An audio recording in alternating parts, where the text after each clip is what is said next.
morning, Sid. Oh, sure. Hi. Something I wanted to let everybody know. One of the things that I've done quite a bit is cooking in this stuff, and I heard her mention how the pottery is, this is going to be porous. So when you put a liquid in, the liquid will soak through, and the exterior of the vessel will sweat a little. Now, if you put oil on it, that will stop while it's cool. But if you boil it, the oil will flow right out through, and it will still sweat.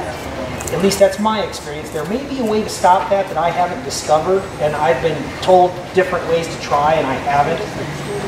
But here's the key to all this. If you are cooking in these, and it can rot, so if it's soup, if it's anything other than water or coffee or something that cannot rot, there's only one way to clean it, and that is to put it in a fire and burn it until everything is burned back off again.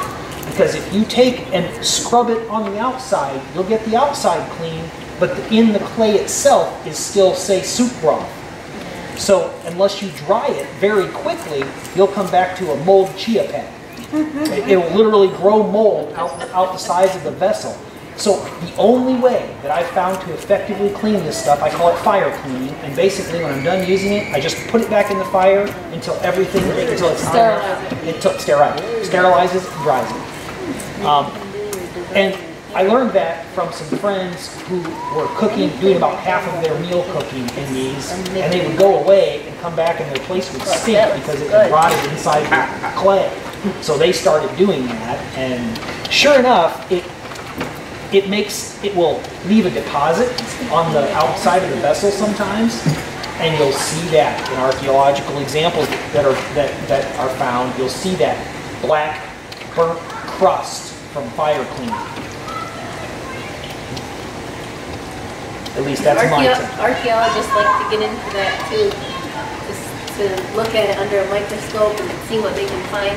Yeah, they can date that stuff. And interestingly too, there's another kind of cool thing just from the archaeology perspective, which I take a lot of that with a grain of salt because I've seen too many times where archaeologists are trying to interpret something they don't understand the very basics of.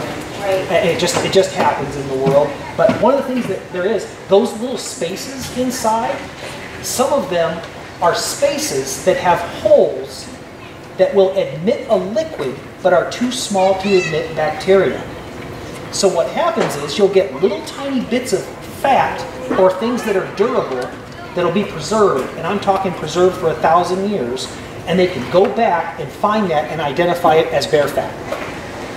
So there's been some pretty interesting stuff done with these, they call them interstices in the clay, that will have remnants of food that are still identifiable because the way that liquid got in is too small to even let a bacteria in. Kind of interesting. You know, Erik, something related to that, I read about butcher blocks. People don't like the idea of maple butcher blocks since they go to plastic ones. The plastic ones leave grooves that the bacteria can live in, and apparently that doesn't happen on wood. Really? On wood butcher block. I mean, because the grain's so fine. Okay. Huh. I'm just Erik? a trivial fact. Erik, Yeah. can you come here for a second? We're just doing a real quick here in 45 seconds or less. Could you explain what we're doing here today at Jijak in your workshop session? So yeah, I'm working with Natasha Smoke over here, and she is a Hudnasi potter, and I'm a specialist who just works with cookware. So I take clay that I find in nature and form it into pottery and then cook in it. She is an artist who works in clay. So we've combined our efforts here today to put a traditional aspect and a practical cooking aspect. So most of this pottery from ancient times is in fact cookware. It's the best cookware that you can make from the local environment. And really that's our focus here is food. So we're working on making things that we can cook with.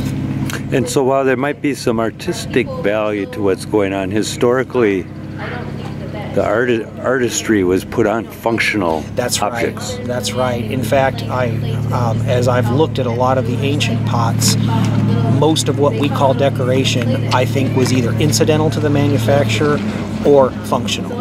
It's just that we haven't discovered all of those functions. Thank you. You're welcome. Appreciate it. Certainly have to know how to do that